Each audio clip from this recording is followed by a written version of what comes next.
Reading this morning is a poem by Mary Oliver, who died last month, called The Journey. One day you finally knew what you had to do and began, though the voices around you kept shouting their bad advice, though the whole house began to tremble and you felt the old tug at your ankles. Mend my life, each voice cried. But you didn't stop. You knew what you had to do, though the wind pried with its stiff fingers at the very foundations, though their melancholy was terrible.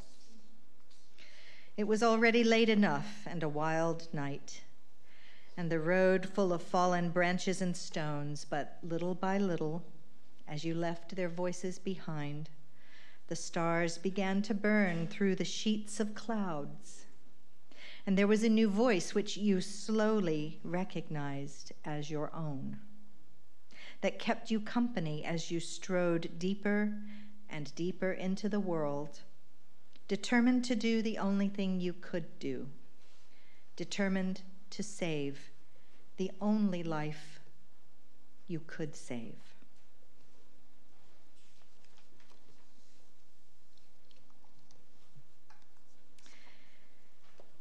We still have a lot of work to do together. In our 65th year as a congregation, we can't say we're there yet in terms of building the beloved community. But we have come far thanks to those who had the vision to create this church in 1954 as the Augusta Unitarian Fellowship. I speak in gratitude as a member of this congregation who will, with UUCA, celebrate a 65th birthday this year. Our paths to this day have followed some interesting twists and turns. And in preparing this sermon, I once again turned to the history of the first 25 years of UUCA, written by Lynn Dennison, written for the occasion of the 50th anniversary of this church. It has indeed been a long and winding road that has brought us, both me personally and this church, here this morning to this sanctuary. In 1954, 12 people signed the membership book as charter members. And you can see their names listed in the hallway on one of our visible history boards. Their first regular meeting was held at the Walton Way Temple in the summer of 1954, a couple of months after I was born. Their vision, which was to find a house of worship of their own, took 6 years to come to fruition. 60 years ago, the group purchased a lot on Walton Way from Judge Henry Hammond. Charter member Don Kelly designed the building. The common room was its sanctuary. On its 10th anniversary in 1964, the church was host to the Open Door Kindergarten, Augusta's first interracial school. It remained in our building for the next 2 decades and moved eventually to larger premises next to the temple, where it still operates today as a pre-K school. In 1964, I attended Copeland School just up on Jackson Road, and one of my friends and classmates was Rebecca Delamotte, daughter of Dr. Roy Delamotte, a Methodist minister and Payne College professor who was a beloved friend of this church for many years. Not that I had a clue that this church even existed back then. This congregation was lay-led until 1967, when the Reverend Chris Rabel came for a year before the first full-time minister, John Goldthwaite, was called. This has always been a place where folks like to gather and socialize. In May of 1973, 5 UUs formed the Singletarians, which was meant to provide a group for single people, excuse me, eventually limited or broadened, actually, to anyone who had ever been single. Someone who can tell you more about the Singletarians during coffee hour is Liz Goodson. one of several members who married other members from the church who were singletarians.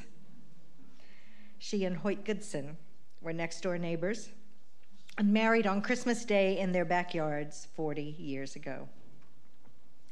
The church's office block was added in the mid-1970s when the Aiken congregation disbanded and donated the proceeds of its property to UUCA. Aiken UU Fellowship was actually founded 6 months before the Augusta Fellowship, and over the years, the two congregations collaborated in several ways, most notably with shared religious education classes for the children. The 25th anniversary celebration here in 1979 saw a membership of 150 and 60 children, although the order of service for the celebration remarked, "Our real meaning and history cannot be told so simply." The Reverend John Burens, consulting minister at the time, remarked that these are not good times for liberal religion. Well, the more things change, the more they stay the same. Burens was also urging the congregation to do a better job of fundraising and to ask active members to give more, because we UUs have the lowest rate of giving of any denomination nationally. The challenge was there then, and 40 years later, it is still here. In 1980, the first female minister of UUCA, the Reverend Kate Rohde, was called. And in 1984, the name of the congregation was changed to the Unitarian Universalist Church of Augusta. Many fellowships took that step as they grew larger. The church had already attracted attention by its social activism and hosting of the Open Door Kindergarten, but its minister, Rod Thompson, put the church in the news when he performed a service of union for a lesbian couple in the 1980s. Reverend Thompson was also the minister who hired Joseph Patchen, who was our director of music for over a quarter of a century. The 1980s saw the culmination of a capital campaign to build this sanctuary and extended hallway, and the main entrance was created. In fact, back in 1983, the June Unitarian Reporter, which was the forerunner of the church newsletter, listed 23 ideas for tomorrow, what your board feels is important. The top 3 ideas were an education program for adults, to finish the addition to the church, and intergenerational activities. Some of these ideas that were listed have taken longer to implement than others. The 9th idea was outreach to Fort Gordon, which we are now in the 2nd year of doing very successfully with 2 grants from the UU funding program. And there were also other ideas very appropriate to our February worship theme of money and generosity. Canvass more aggressively and more aggressive collections. The list ends with the line, "What do you feel is important? Come, make it happen." That invitation still stands, and I think it's more important than ever. If we sit back and just complain and don't help to make it happen, our congregation is the poorer for it. In the 1980s, adult religious education was taken with the theme of the relationship between mind and body, studying together the book by John Kabat-Zinn, Wherever You Go, There You Are, and Jack Kornfield's tape series on the roots of Buddhist psychology. And interestingly, by the 1990s, the concept of checking in was one thing that happened in adult religious education sessions as well as in church committee meetings. This is when the first moments of the meeting are devoted to hearing from every person who wants to share how they are and what they're up to, a kind of temperature taking that enhances the listening skills of the group and also helps in bonding together. We have lots of photographs. You can see outside in the display case right behind the tech deck a book that has lots of photographs from our years past. And one of my favorites, and we also have lots of other scrapbooks that are in the bottom of the cabinet. And one of my favorite photos is of the UUCA teens, including Robbie Hayes, with the caption, "We call ourselves the visionaries. We envision things and try to make them happen. We envisioned the space mural you see behind us in our classroom, then we created it." And there's also a photo of painter Andrew Sabori, who helped them envision and then create the jungle mural that you can still see in the toddler room. If you've never been down to the toddler room and seen the jungle mural, stop by today, because it's an amazing piece of work. It still is wonderful. The final sentence on the photo caption says, "Acting on our visions helps us to create a better environment in our church and in our community." Our young people today are no less visionary, and it's our responsibility to support them in realizing their vision for this church and for the wider community. So I was not in Augusta in the 80s or 90s, instead living and studying and working and bringing up our family in the United Kingdom. After we moved back to Augusta in the early 2000s, I got to know my dad's sister, who I called Aunt Babe. When she died a few years ago, I was asked to co-officiate at her graveside funeral service with her pastor. My dad was adopted out of a large family, and he was adopted at the age of 4. But Babe was one of his biological siblings who had kept in touch with him. So at the end of her service, I got to meet many relatives from my father's family, some of whom I had probably met when I was a child, but didn't really remember them now. When I was introduced as being from the Augusta UU Church, one of my newfound cousins told me that when she was a teen, she had attended this church for a little while. And all I could think was, oh, why didn't I know you then? I could have come here with you and avoided all the twists and turns, all the ups and downs of my own spiritual journey. As a teenager, I was not so much a visionary as a rebel. And I announced to my Southern Baptist family when I was 16 that I was taking instruction to become a Roman Catholic. They duly showed up at my baptism and again at my wedding mass. But my grandmother did say to me that it was a good thing my grandfather was dead because he hated Catholics. I became a Catholic in the wake of the Vatican II revolution, when the church opened up to the outside world, when liberation theology excited me and sparked a dream of being a Franciscan nun, teaching in the poor neighborhoods of Savannah, and meeting another teenager who also had a vocation to the priesthood, and realizing that we'd rather embark on an adventure together as husband and wife. That idea soon went out the window. But my love of theology did not. And I studied and taught theology and religious studies while in the United Kingdom. I became exposed to Judaism, which I taught an undergrad course in, and to pagan and goddess spirituality, all of which prompted more questions and possibilities for my own spiritual practice. That was also the time that Pope John Paul II began to radicalize the church.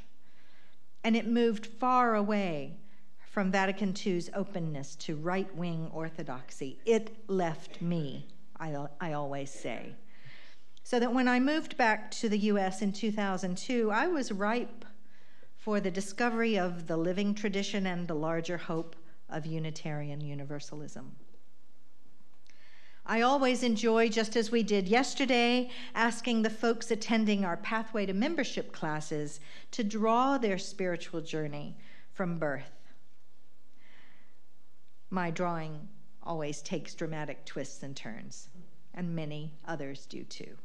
But of course, as Ben Folds sings in his song, The Luckiest, now I know that the wrong turns, the stumbles and falls brought me here.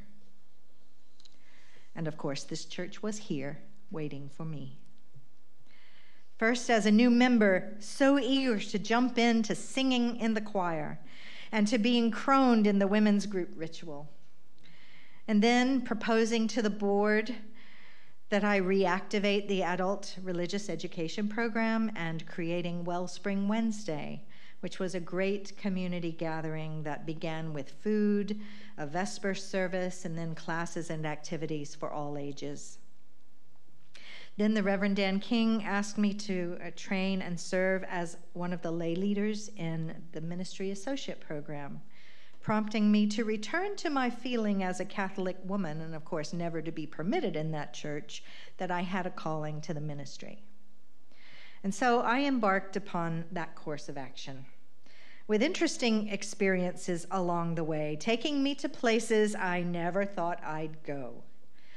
To Chicago in January for the Meadville Lombard Intensive Course in Unitarian Universalist Polity, with bone-chilling snowstorms outside, minus 28 degrees, and a classroom with a thermostat stuck on 83 degrees. To Jacksonville, Florida, for a transformative summer of clinical and pastoral education, serving as chaplain to the Children's Hospital, where I was lucky enough to be able to take an evening walk on the beach to find shells that would serve as our joys and sorrows stones do, for me to throw out into the surf for those very sick and dying children and their families that I had ministered to that day. It was a transformative summer for me. And life has also taken me to places like Aiken. Our relationship is so intertwined, and I was so blessed to be able to complete my internship for 2 years as the consulting minister for our sister UU church there. To Statesboro for a turn as the sabbatical minister for its UU congregation while the Reverend Jane Page was on sabbatical. And then, unlikeliest of all, coming back to my home congregation as minister in 2013. The time seems to have whizzed by, and it's been full of wonderful experiences, hard learnings, and the blessings of talented people to work with. Life has a way of springing very unexpected and sometimes unwelcome things on us. Like the end of my marriage, our granddaughter's heroin addiction culminating in her arrest and imprisonment. Unexpected things like taking on her son, our great-grandson, who was only 5 months old when we assumed legal guardianship and now is a happy and crazy, as you can see, 4-year-old. Times like these are when support and love from a community like this one become invaluable. And now an unexpected opportunity to live and love within a new relationship has led to my decision to move away from Augusta. So as this church and I stand together and look 65 in the eye, I see another journey shaping up. And as Mary Oliver so eloquently writes, inspired by a new voice, which I slowly am recognizing as my own. And I suppose I have another poet to blame for setting this journey in motion, David White, who has led 2 poetry workshops that I've attended in recent years, and who, when at one of those workshops, read aloud his poem entitled Sometimes, issued a challenge to me. I heard it loud and clear in terms of my own life. And this is the poem.